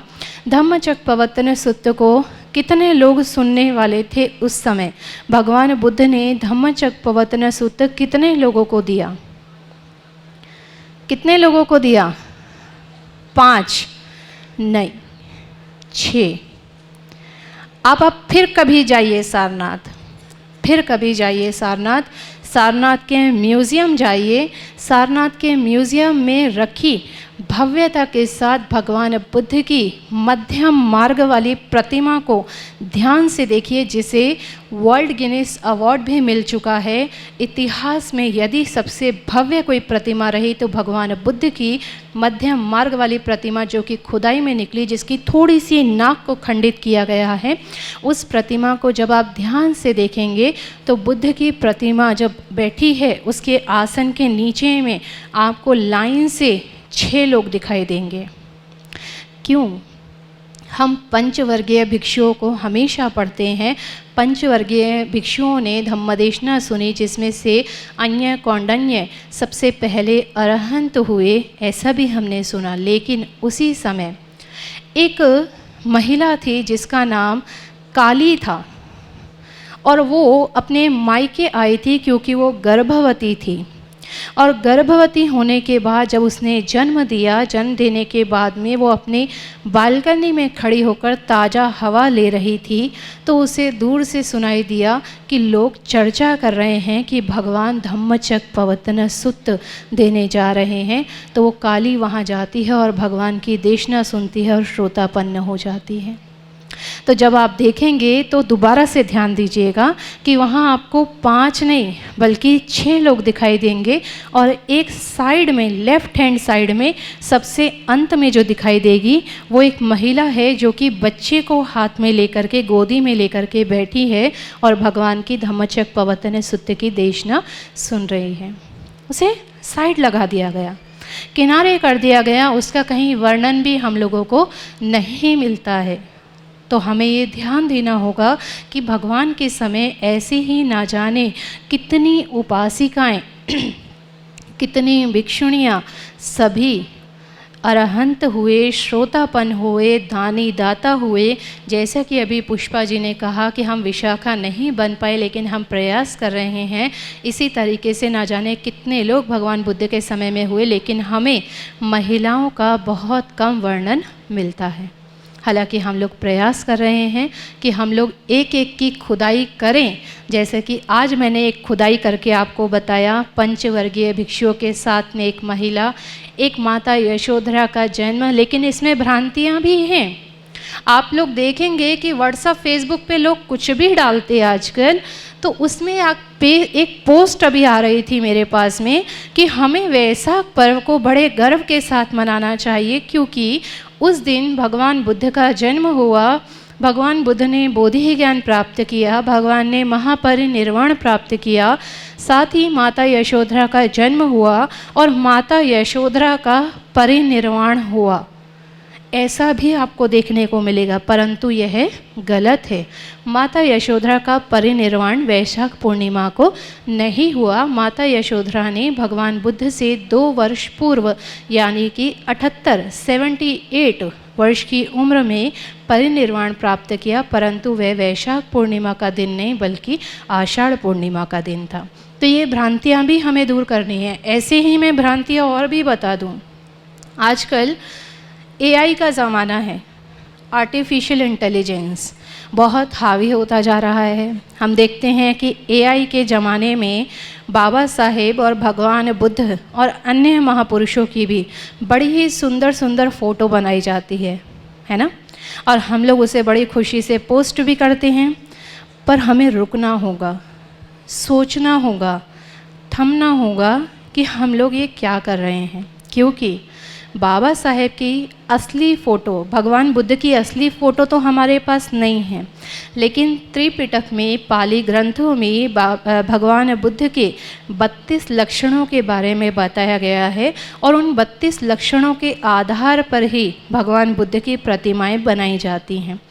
लेकिन बाबा साहेब की असली फ़ोटो आज भी हमारे बड़े बुज़ुर्ग, हमारे घर में हमारी दादी नानियों के पास में है।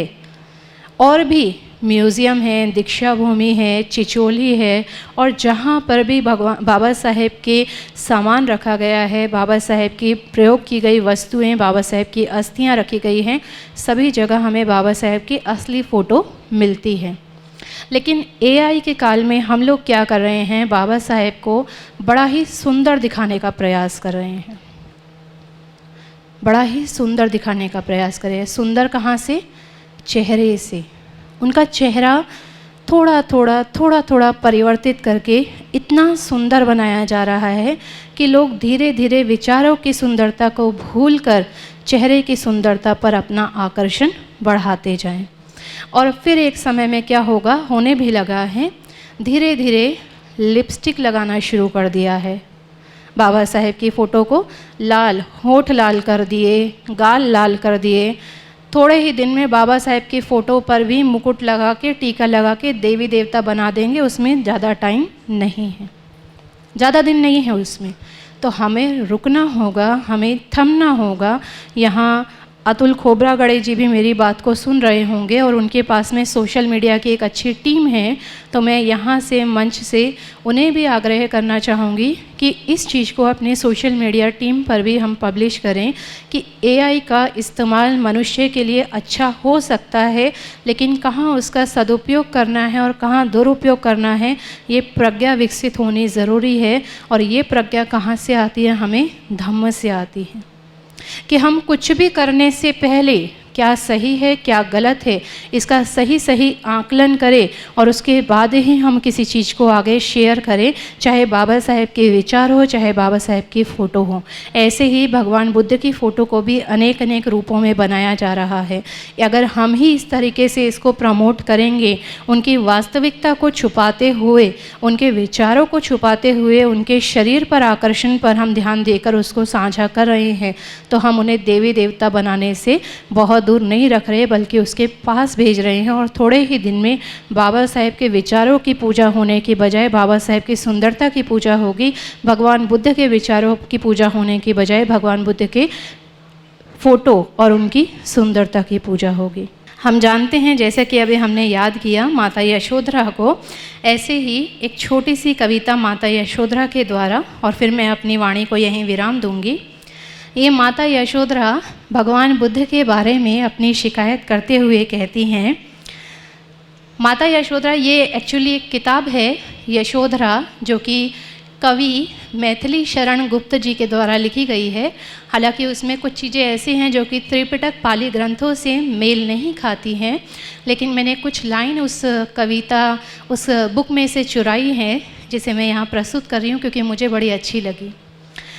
माता यशोधरा कहती हैं, सखी वे मुझसे कह कर जाते, भगवान बुद्ध के लिए शिकायत करते हुए कहती हैं, सखी वे मुझसे कह कर जाते, कह तो क्या मुझको वे अपनी पथ बाधा ही पाते, कि क्या मैं उन्हें रोक लेती अगर वो मुझसे कह कर जाते तो सखी वो मुझसे कह कर जाते, कह तो क्या मुझको वे अपनी पथ बाधा ही पाते।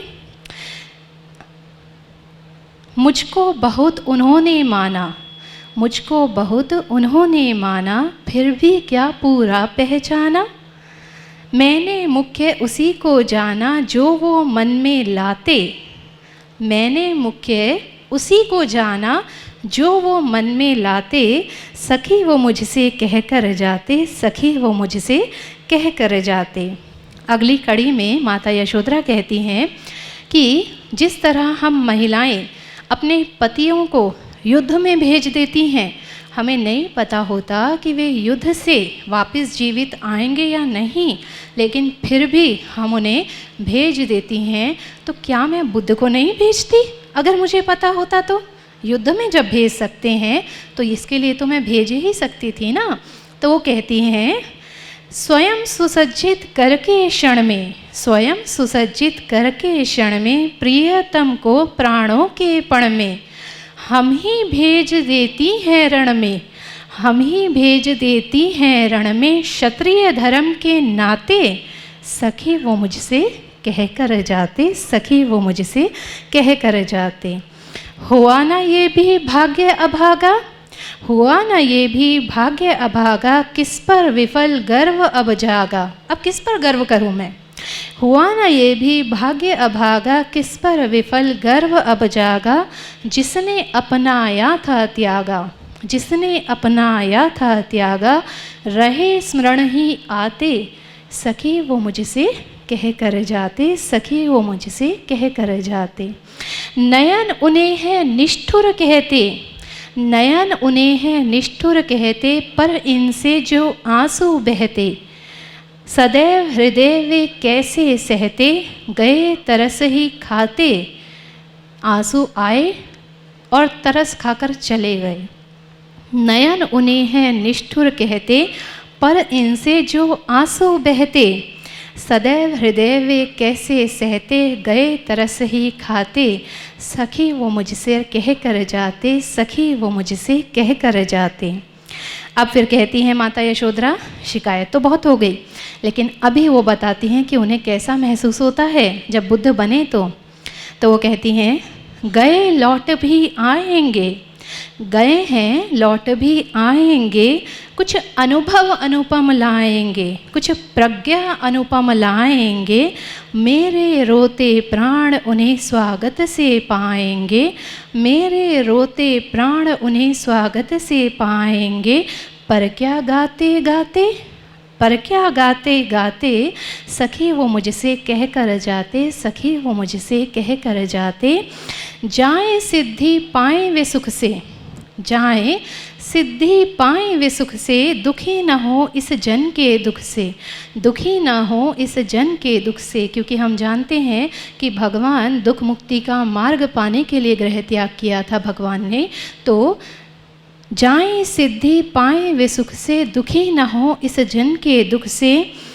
उलाम बना दूँ मैं उन्हें किस मुख से, उलाम ना दूँ उन्हें मैं किस मुख से, क्योंकि आज अधिक वो भाते, सखी वो मुझसे कह कर जाते, सखी वो मुझसे कह कर जाते।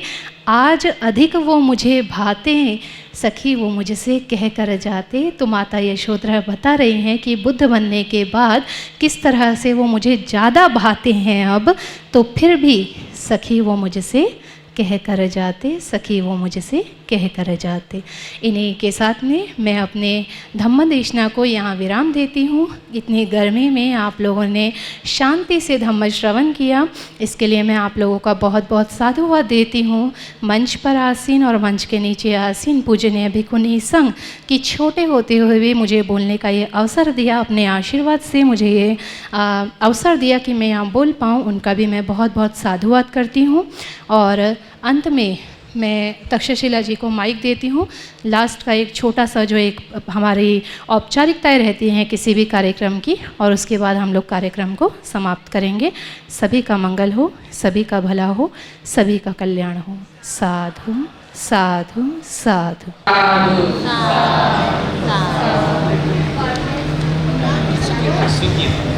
आभाराचे भार कशाला, उपकाराचे हार कशाला, एकमेकांच्या हृदयात राहू या हृदयाला दार कशाला।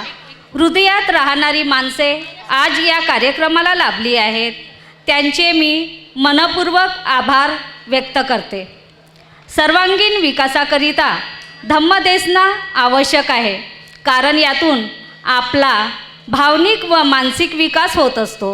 आज आपली आवश्यकता लक्षात घेऊन माननीय भिक्खुनी शाक्य धम्मदिना अय्याजी यांनी आपला अमूल्य वेळ देत आपल्याला मार्गदर्शन केले।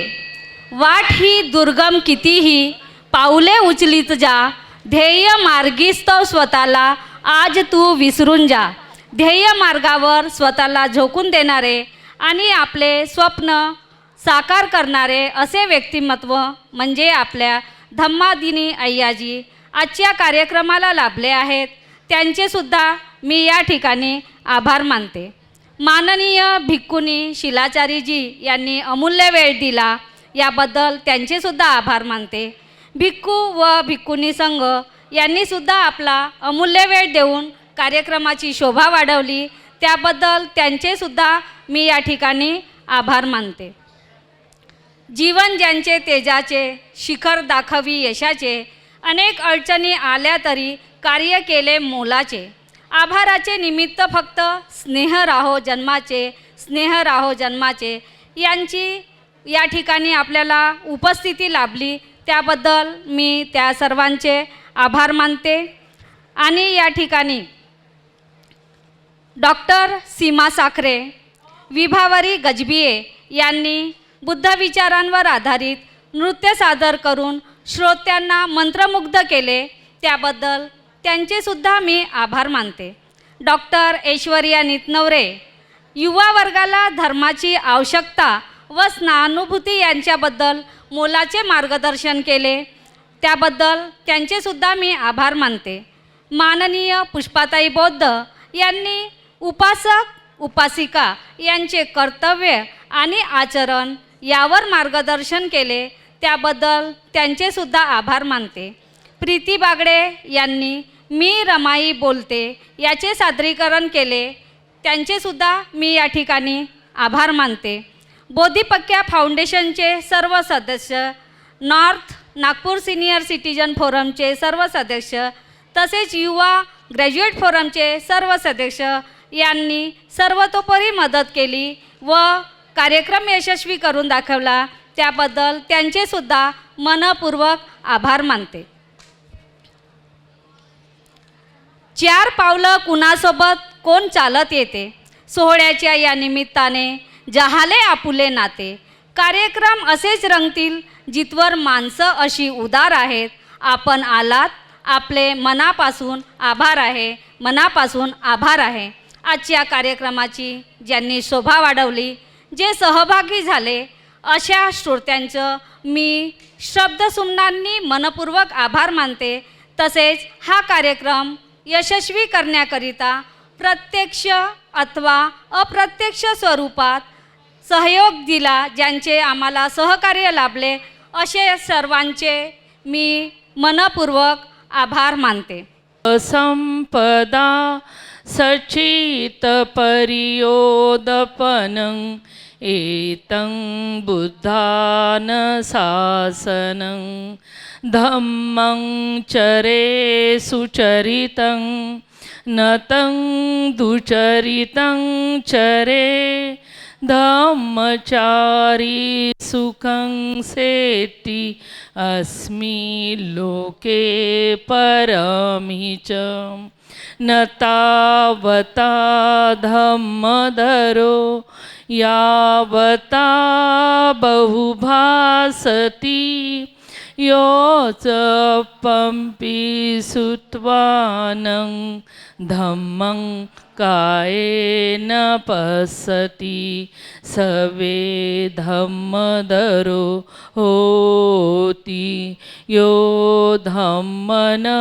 पमज्जति नाति मे शरणं बुद्धो मे शरणं वरं एतेन सज्जवज्जेन होतु मे जयमङ्गलं नाति मे शरणं धम्मो मे शरणं वरं एतेन सज्जवज्जेन होतु मे जयमङ्गलं नाति मे शरणं संघो मे शरणं वरं एतेन सज्जवज्जेन होतु मे जयमङ्गलं नमो बुद्धाय नमो धम्माय नमो संघाय साधु साधु साधु